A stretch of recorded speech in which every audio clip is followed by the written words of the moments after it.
Capítulo 77. Escuridão. Eu não tenho religião.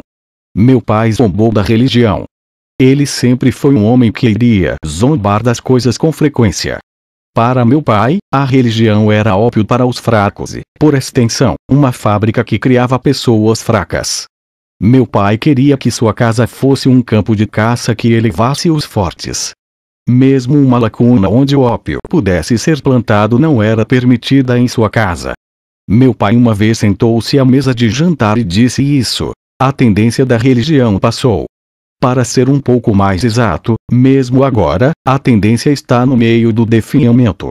Era óbvio o que meu pai queria de seus filhos.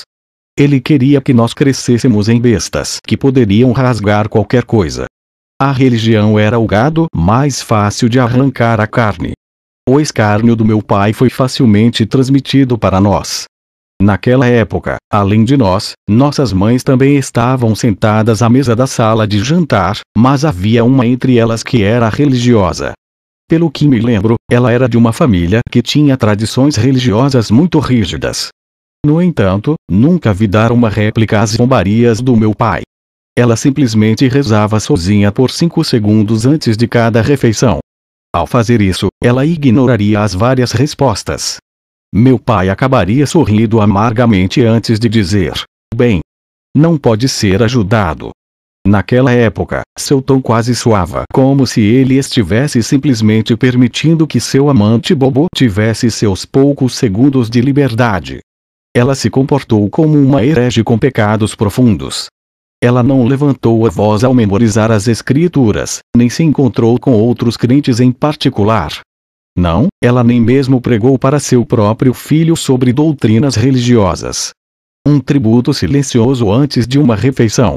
5 segundos. Parecia que isso era tudo o que havia para sua fé. A hora em que testemunhei a visão de sua oração foi quase uma coincidência. Olhando para trás agora, não tenho certeza se isso foi realmente uma oração ou não. De vez em quando, coisas triviais e peculiares acontecem comigo. Durante esses tempos, tenho pensamentos triviais e peculiares. Essa história é assim também. Eu havia me trancado no estudo naquele dia. Fiz isso porque as mães estavam ocupando a sala de estar e tendo uma grande briga. Eram tão barulhentos que o som da discussão entre as mães chegara até a fresta da porta do escritório. Esta é a minha casa. Minha e aquela pessoa está em casa. Como você se atreve a pessoa sem instrução e refletidamente a definir forte? Se alguém aqui vai sair, então deve ser você. É tudo culpa sua depois de tudo. Da última vez e desta vez também, tudo isso. Por favor, se pensarmos antes de falar, então, argumentos como este ocorreram na queda de um chapéu. Não havia nada significativo nisso. Não importa o quão alto seja sua disputa sobre se eu sou a prostituta ou ela é a prostituta, as mães eram consistentes quando se tratava de fechar os olhos para o que era realmente a conclusão mais importante. Em outras palavras, o fato de que era minha pai que foi o pior filho da mãe no universo. No mínimo, era assim quando eles brigavam entre si. Nesta casa, como meu pai era como uma existência inviolável, para eles, todos, excluindo-se, era uma prostituta. Naquele momento, alguém havia corrido para o estudo. Era ela. Ela deve ter sido atingida por alguém quando seus lábios estavam sangrando. Logo depois, algo desconcertante ocorreu. No momento em que ela e eu fizemos contato visual, ela começou a chorar. Calmamente a consolou e acariciei seu ombro. Eu me pergunto quanto tempo passou. Ela segurou minha mão e chorou. Perdoe suas mães. Perdoe seu pai. Perdoa-nos. Todos os dias. Realmente, eu me arrependo dos meus pecados todos os dias. Senti como se tivesse sido esbofeteado desde que minha cabeça ficou em branco. Ela continuou a murmurar enquanto mantinha a cabeça abaixada. Por favor, perdoa-nos. Como eu devo arrepender meus pecados? Por favor, tenha piedade dos pecados que eu não pude me arrepender. Por favor, perdoa-nos. A pessoa de quem ela pedia perdão provavelmente não era eu. Ela não estava chorando para mim, mas para o Deus dela depois de tudo. De relance, parecia que ela havia conseguido. Quando seus gritos viajaram uma distância incrível, quando ela chorou, quase soou como se não estivesse aqui. Como desesperada sua voz era. Foi até certo ponto que quase me enganou. Se ela não tivesse derramado suas lágrimas em mim, se suas lágrimas não tivessem manchado minhas roupas, então havia uma chance de eu ter realmente acreditado que Deus a tinha ouvido chorar. No máximo, o único lugar onde as lágrimas dela podiam encharcar eram minhas roupas.